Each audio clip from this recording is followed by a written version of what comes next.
সুপ্রিয় শিক্ষার্থী বন্ধুরা, আশা করি তোমরা সকলে অনেক ভালো আছো। আমিও আল্লাহ তাআলার অশেষ রহমতে অনেক ভালো আছি। তো আজকে আমি তোমাদের সামনে উপস্থিত হয়েছি। আজকে আমরা পঞ্চম শ্রেণীর 2024 শিক্ষাবর্ষের পঞ্চম শ্রেণীর যে গণিত বই আছে, এই গণিত বইয়ের আজকে আমরা ভগ্নাংশ চ্যাপ্টার এর বেসিক সম্পর্কে আলোচনা করব। তো এই ভগ্নাংশ চ্যাপ্টারটা আমরা 6 ক অনুশীলনীতে পাবো। দ্যাট মিনস 6 ক অনুশীলনী আমরা 6 ক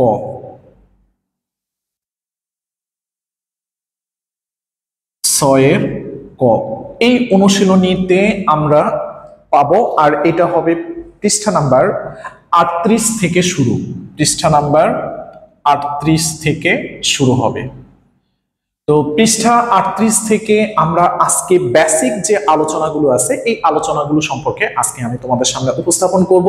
তো আশা করি আজকের ক্লাসটি তোমাদের অনেক অনেক ভালো লাগবে। আর যদি ভালো লেগে থাকে তাহলে অবশ্যই অবশ্যই তোমরা তোমাদের ফেসবুকের টাইমলাইনে শেয়ার করে রাখবা এবং তোমাদের বন্ধুদেরকে বলবা যে আরমান স্যার এরকম আমাদের ম্যাথ করাচ্ছে, তোমরা আরো বেশি বেশি করে এই ক্লাসগুলো দেখে উপভোগ করবা এবং তোমাদের বন্ধুদের কাছেও তোমরা এই ক্লাসগুলো সম্পর্কে বলবা। তো so my dear friends and students, let's start our today's class.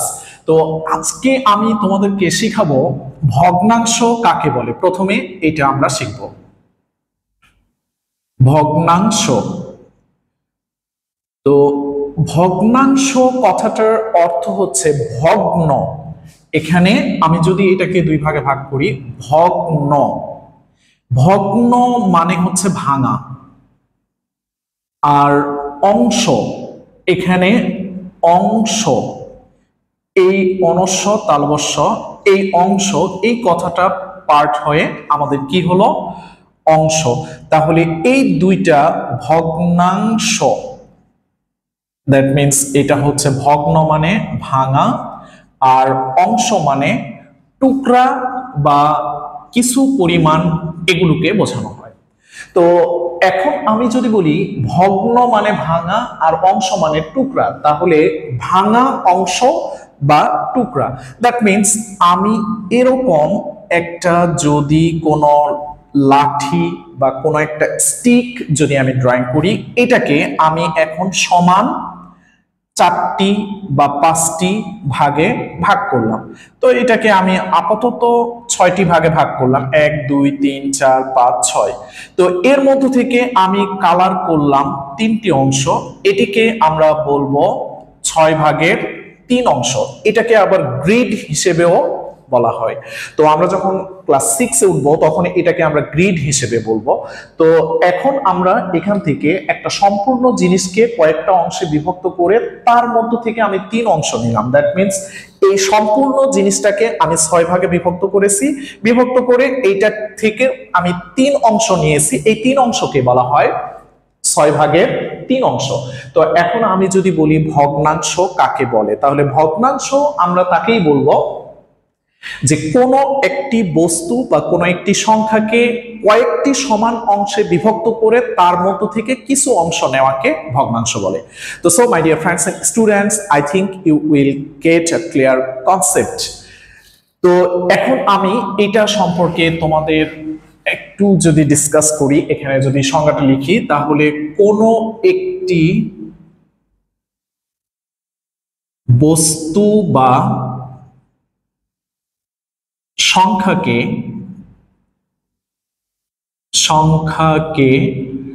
কয়েকটি সমান অংশে বিভক্ত করে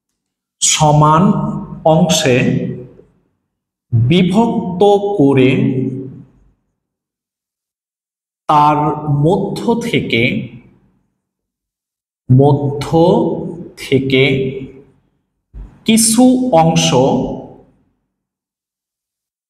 কিছু অংশ নেওয়াকে ভগ্নাংশ বলে। এটাই হচ্ছে আমাদের ভগ্নাংশ সম্পর্কে আমি যে আইডিয়াটা বললাম। কোনো একটি বস্তু বা সংখ্যাকে কয়েকটি সমান অংশে বিভক্ত করে তার মধ্য থেকে কিছু অংশ নেওয়াকে ভগ্নাংশ বলে, ভগ্নাংশ বলে। এখন আমি যদি বলি ভগ্নাংশ কয়টি অংশ থাকে, ভগ্নাংশের মূলত দুইটি অংশ থাকে। ভগ্নাংশের কয়টি অংশ আছে? ভগ্নাংশের দুইটি অংশ আছে, দুইটি অংশ আছে, যথা 1 নাম্বার লব, 2 নাম্বার হর। আর লব ও হরকে বিভক্ত করে এটার নাম হলো ফ্র্যাকশন বার। এই ফ্র্যাকশন বারটাকে আমরা উপরে লব ব্যবহার করি আর নিচে হর ব্যবহার করি। তাহলে লব ও হর বিশিষ্ট ভগ্নাংশকে আমরা বলবো সাধারণ ভগ্নাংশ, আর দশমিক ভগ্নাংশ হলো যে ভগ্নাংশটাকে দশমিক চিহ্নের মাধ্যমে প্রকাশ করা হয় তাকে বলবো আমরা দশমিক ভগ্নাংশ। তো এখানে এখন যদি আমি বলি ভগ্নাংশ কয় প্রকার, তাহলে অনেক সময় আমরা প্রশ্ন করি যে লব কাকে বলে। দ্যাট মিনস একটি ভগ্নাংশ বার, ভগ্নাংশ বারের উপরের অংশকে লব বলে আর ভগ্নাংশ বারের নিচের অংশকে হর বলে। তাহলে লব ও হর সম্পর্কে আমরা আইডিয়া পেলাম। এবারে আমি যদি পরবর্তী টপিকসে আসি, ভগ্নাংশ কত প্রকার? তো ভগ্নাংশ প্রধানত 2 প্রকার। আমরা বলবো ভগ্নাংশ হচ্ছে 2 প্রকার। তো 2 প্রকার কি কি? ভগ্নাংশ 2 প্রকার, 2 প্রকার। তো এই 2 প্রকার যথা নাম্বার 1, 1 নাম্বার যদি আমি বলি তাহলে 1 নাম্বারটা আমরা কি বলবো? 1 নাম্বারটা আমরা বলবো এখানে সাধারণ ভগ্নাংশ, সাধারণ ভগ্নাংশ। নেক্সট, এবারে আমি যদি পরবর্তীতে আসি তাহলে এটাকে আমরা বলবো সাধারণ ভগ্নাংশ, আর 2 নাম্বারটাকে আমরা বলবো দশমিক ভগ্নাংশ, দশমিক ভগ্নাংশ। তাহলে সাধারণ ভগ্নাংশ এবং দশমিক ভগ্নাংশ এই 2 প্রকার হচ্ছে আমরা ভগ্নাংশ পাই। তো ভগ্নাংশ, সাধারণ ভগ্নাংশ কাকে বলে? যার হর ও লব আছে তাকে আমরা বলবো সাধারণ ভগ্নাংশ। আর দশমিক ভগ্নাংশ কাকে বলে? দশমিক চিহ্নের মাধ্যমে যে ভগ্নাংশকে প্রকাশ করা হয় তাকে বলা হয় দশমিক ভগ্নাংশ। তো দশমিক ভগ্নাংশটাকে আমরা পরবর্তী অধ্যায়ে, দ্যাট মিনস 7-এর ক খ এই 2টা অনুশীলনীতে আমি তোমাদের কাছে বিস্তারিত আলোচনা করব। তো আজকে আমরা সাধারণ ভগ্নাংশ সম্পর্কে শিখব, এই সাধারণ ভগ্নাংশের পার্টগুলো সম্পর্কে আমরা জানব। তো আমি যদি এবারে তোমাদের সামনে উপস্থাপন করি যে সাধারণ ভগ্নাংশ কত প্রকার, তাহলে সাধারণ ভগ্নাংশ কাকে বলবো আমরা? সাধারণ ভগ্নাংশ হলো লব ও হর বিশিষ্ট ভগ্নাংশকে আমরা কি বলতেছি? সাধারণ ভগ্নাংশ। So my dear friends and students, I think you get a clear concept from my video.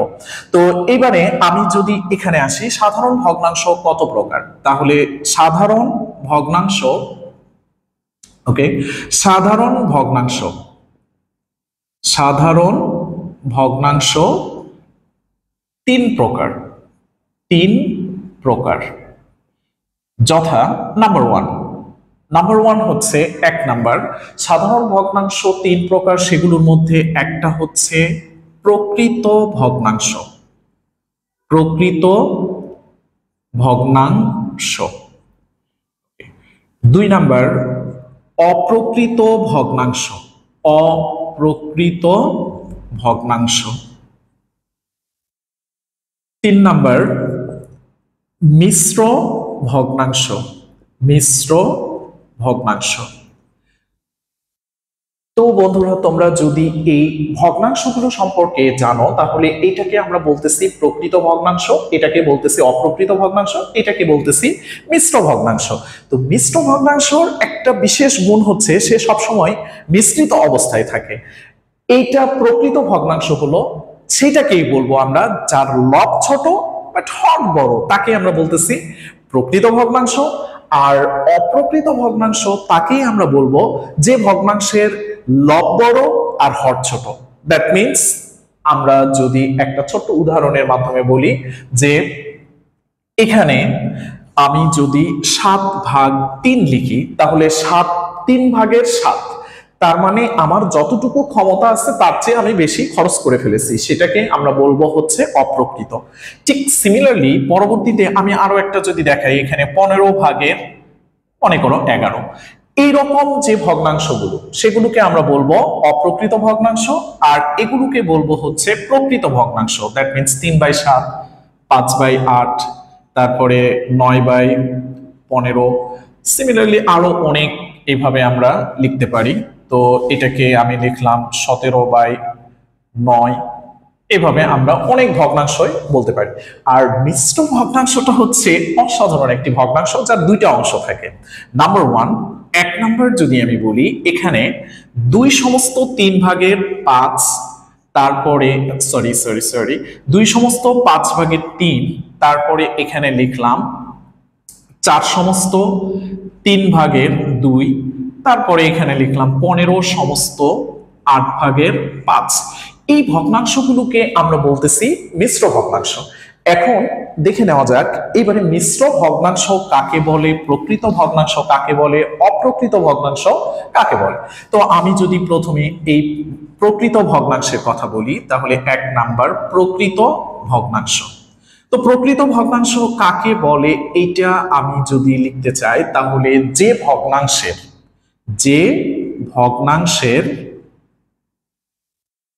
ভগ্নাংশের লব অপেক্ষা হর বড় তাকে প্রকৃত ভগ্নাংশ বলে। যে ভগ্নাংশের লব অপেক্ষা হর বড় তাকে আমরা বলতেছি প্রকৃত ভগ্নাংশ। নেক্সট, এবারে আমি এখানে তো উদাহরণ দিয়েছি, তারপরে এবারে আমি যদি আসি অপ্রকৃত ভগ্নাংশ, এটা ছিল আমাদের 1 নাম্বার, এটা হচ্ছে 2 নাম্বার অপ্রকৃত ভগ্নাংশ। অপ্রকৃত ভগ্নাংশটি হচ্ছে, আমি যদি এবারে এখানে লিখি যে ভগ্নাংশের হর অপেক্ষা লব এবারে বড় হবে। যদি হর ছোট হয় আর লব বড় হয়, তাহলে হর অপেক্ষা লব বড় তাকে অপ্রকৃত ভগ্নাংশ বলে। অপ্রকৃত ভগ্নাংশ বলে। এরপরে আমি যদি আসি মিশ্র ভগ্নাংশ, মিশ্র ভগ্নাংশের প্রধানত দুইটা অংশ থাকে, এটাকে বলা হয় পূর্ণ সংখ্যা আর এটাকে বলা হয় প্রকৃত ভগ্নাংশ। একটি পূর্ণ সংখ্যা একটি প্রকৃত ভগ্নাংশের সাথে যখন যুক্ত থাকে তখন আমরা তাকে বলি মিশ্র ভগ্নাংশ। তাহলে এখানে মিশ্র ভগ্নাংশটি আমি যদি লিখি মিশ্র ভগ্নাংশ, মিশ্র ভগ্নাংশ হলো যে একটি প্রকৃত ভগ্নাংশের সাথে একটি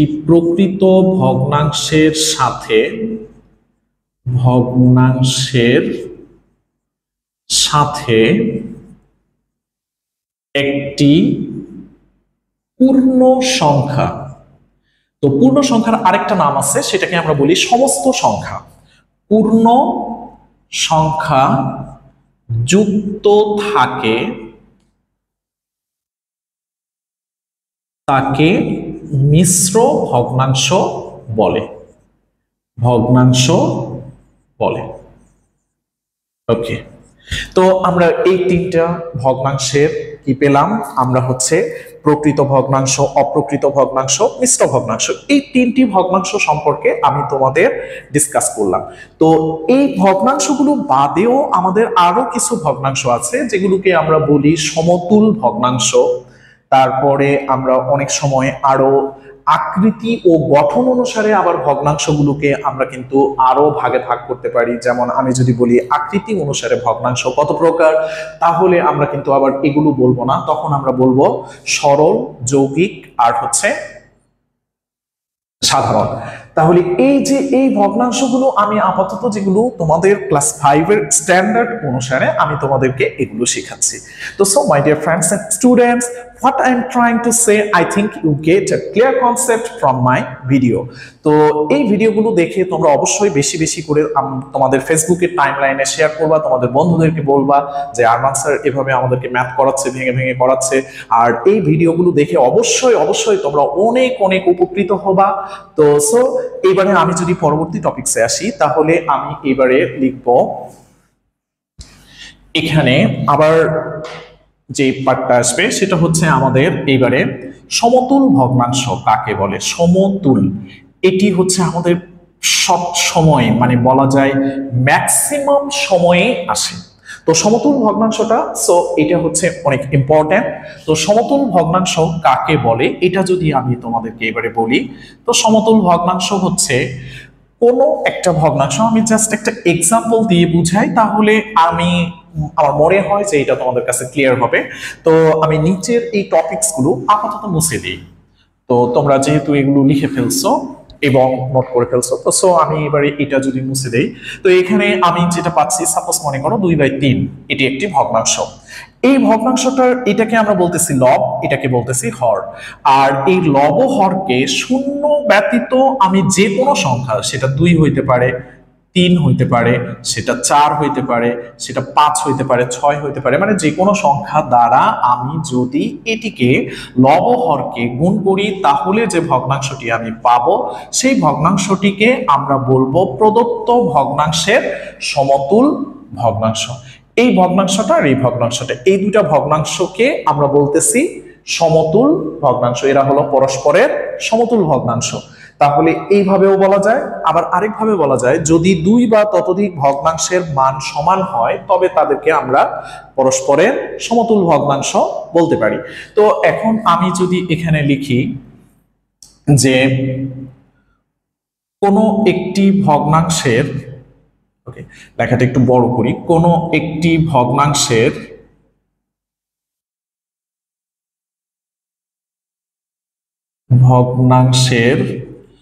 লব ও হরকে শূন্য ব্যতীত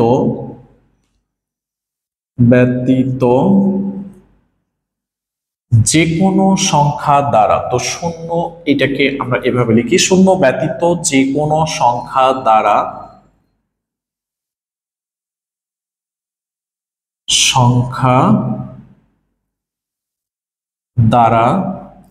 গুণ অথবা ভাগ করে যে ভগ্নাংশটি পাওয়া যায়,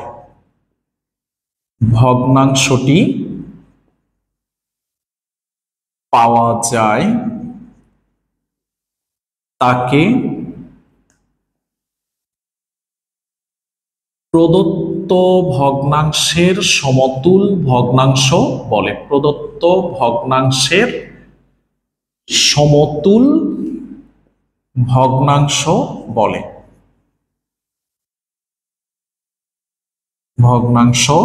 বলে। এটা হচ্ছে আমাদের সমতুল ভগ্নাংশের উদাহরণ হিসেবে আমরা ব্যবহার করতে পারি। তো এখানে আমি লিখলাম উদাহরণ এটা। তো এখানে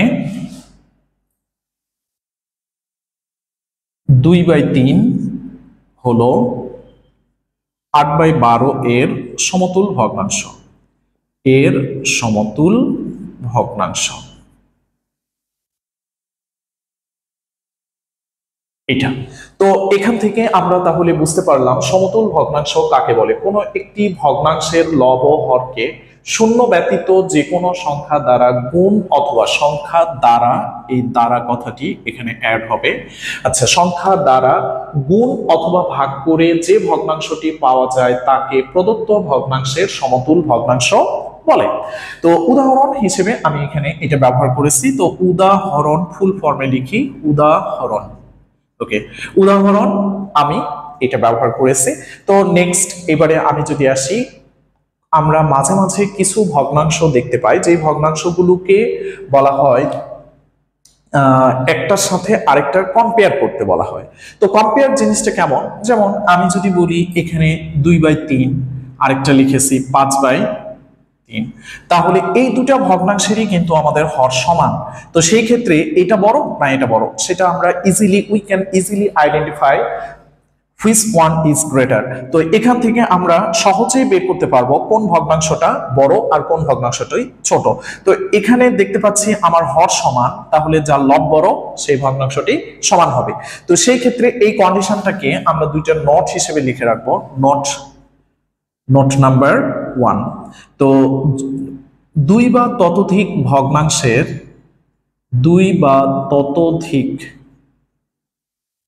ভগ্নাংশের লব সমান হলে যে ভগ্নাংশের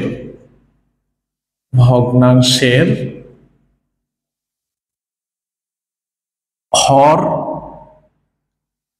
ছোট সেটি বড়, বা সেই ভগ্নাংশটি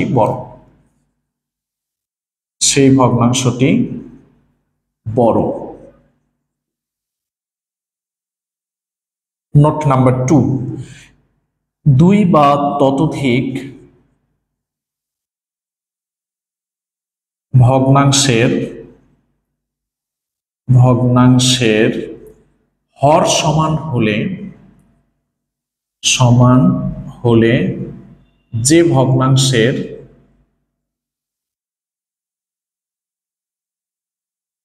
লব বড় সেই ভগ্নাংশটি বড়।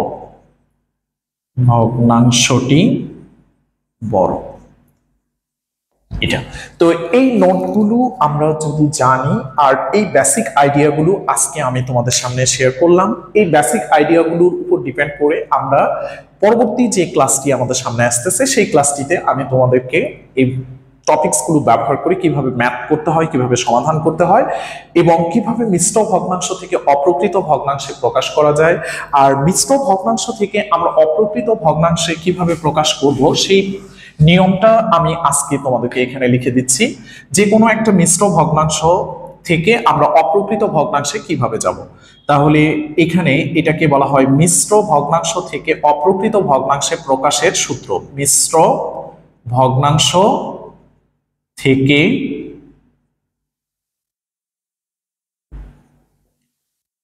অপ্রকৃত ভগ্নাংশে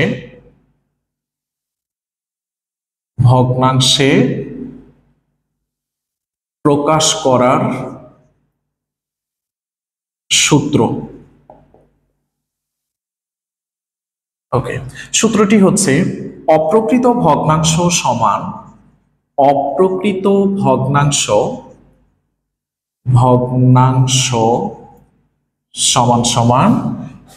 পূর্ণ অংশ বা সংখ্যা গুণ হর যোগ লব ডিভাইডেড বাই হর।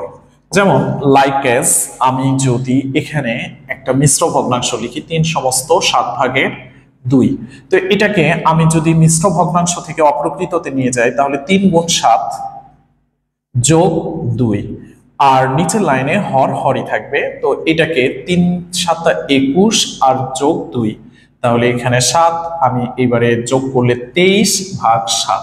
এটা হচ্ছে মিশ্র ভগ্নাংশ ছিল, মিশ্র ভগ্নাংশ থেকে অপ্রকৃত ভগ্নাংশে প্রকাশ করলাম।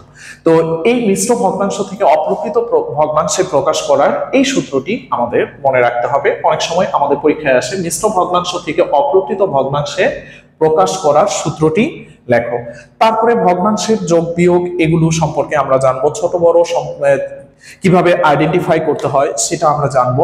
তো so my dear friends and students, what I'm trying to say, I think you can understand. If you don't understand, just review the video. I think you will get a clear concept from my video. তো next টাইমে আমি তোমাদেরকে আরো ভালো করে পরবর্তী topics গুলো আরো ডিসকাস করব। যোগ বিয়োগ কিভাবে করতে হয়, ছোট বড় কিভাবে নির্ণয় করতে হয়, এই জিনিসগুলো সম্পর্কে আমরা নেক্সট ক্লাসে জানবো। তো টিল দেন, আল্লাহ হাফেজ, টাটা, আসসালামু আলাইকুম ওয়া রাহমাতুল্লাহ।